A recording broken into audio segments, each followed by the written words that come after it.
అక్కినేని నాగార్జున నటించిన చిత్రాలలో శివ చాలా ప్రత్యేకం. ఈ చిత్రం రిలీజ్ కోసం అభిమానులు చాలా ఆసక్తికరంగా ఎదురుచూస్తున్నారు. అదే సినిమాతోనే రామ్ గోపాల్ వర్మ దర్శకునిగా పరిచయమయ్యారు. అక్కినేని వెంకట్, యారాలగడ్డ సురేంద్ర నిర్మించిన ఈ చిత్రం 1989 అక్టోబర్ 5న రిలీజ్ అయి బ్లాక్ బస్టర్ హిట్గా నిలిచింది.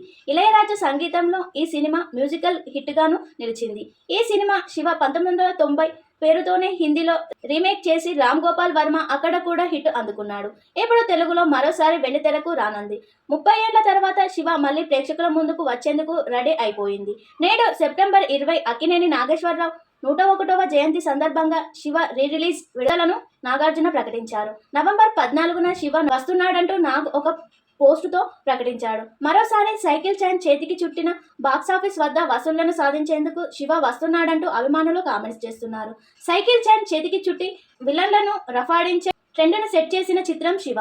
నాగార్జున హీరోగా నటించిన ఈ చిత్రంలో అమల హీరోయిన్గా నటించారు. కాలేజీల్లో విద్యార్థుల మధ్య గొడవలు, ర్యాగింగులు, రాజకీయ నాయకులు తమ అవసరాల కోసం స్టూడెంట్స్ను ఎలా ఉపయోగించుకుంటారు, విద్యార్థుల మధ్య ఎలాంటి గొడవలు సృష్టిస్తారు, ఇలాంటి సామాజిక అంశాల నేపథ్యంలోనే ఈ సినిమాను తెరకెక్కించి సరికొత్త ట్రెండ్ను సృష్టించారు వర్మ.